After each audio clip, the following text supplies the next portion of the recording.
আজকে বানাবো আমি বিরিয়ানি। তো কি করে বানাই সবটাই তোমার সঙ্গে শেয়ার করবো, তো চলো দেখতে থাকো। আমি জানি না আমাকে কতটা এখানে বোঝা যাচ্ছে বলে, তো আমার এখানে এই যে জল গরম হয়ে গেছে, আর এই যে চালটা আমি ভিজিয়ে রেখেছিলাম অনেকক্ষণ ধরে, মানে 30 মিনিটের ওপরেই হবে হয়তো। তো এখন এই জল মানে ভাতটা আমি জলের মধ্যে দিয়ে দেবো। আমি ভাতটা দিয়ে দিয়েছি, জলটা ফুটে গেছে বলে, কিন্তু আমি বুঝতে পারছি না ভাতটা বেশি হয়ে গেলে পড়ে যাবে, কারণ একদম মুখোমুখি হয়ে গেছে জল আর ভাত। এখানে চিকেনটা আমি ম্যারিনেশন করছি, তেল বসিয়ে দিয়েছি গরম, বেরেস্তা করবো বলে। আর ভাতটাও হয়ে গেছে, তো চিকেনটা হয়ে গেলে সবকিছু কমপ্লিট হয়ে যাবে, তারপরে সাজাবো। তো চলো তাড়াতাড়ি করে করা। আমার কিন্তু চিকেন কষা কমপ্লিট হয়ে গেছে, তোমাদেরকে দেখাই কেমন হয়েছে। কালারটা হেবি সুন্দর গন্ধ বেরোচ্ছে। এরপর আলুগুলোকে একে একে দিয়ে দেবো মাংসের মধ্যে। আমি এখানে নাড়িয়ে আলুটা আর চিকেনটাকে মিক্স করে নিয়েছি।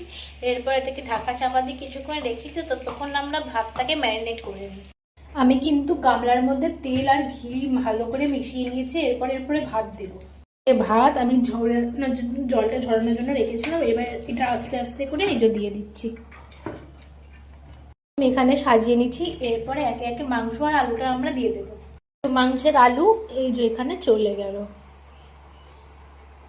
আলুগুলো দেওয়া কমপ্লিট হয়ে গেছে, এবার আমরা একে একে মাংসগুলোকেও দিয়ে দেবো। মাংসটা এবার দিয়ে দিই এর মধ্যে। এই যে আমাদের সবার প্রিয় লেগ পিস চলে গেল। পুরো ভাত দিয়ে লেয়ারটা করে দিয়েছি। এরপর একে একে পুরো বেরেস্তা দিয়ে দেবো উপর থেকে। এই হলুদ দেওয়া জল, এটা হলুদই আছে, তোমরা কেউ ফুড কালার মনে করো না, কারণ আমাদের বাড়িতে ফুড কালার ইউজ করা হয় না। এই যে বিরিয়ানি মশলাটা আমরা উপর থেকে ছড়িয়ে দেবো ভালো করে। মাস্ট বি ইম্পর্টেন্ট হচ্ছে আতর। আতর ছাড়া কিন্তু বিরিয়ানির গন্ধ আসে না। তো আমরা আতরটা এবার বিরিয়ানিতে দিয়ে দেবো। আমাদের পুরো প্রসেস কমপ্লিট হয়ে গেছে। এই যে বিরিয়ানির এই যে আতরটা চলে গেল।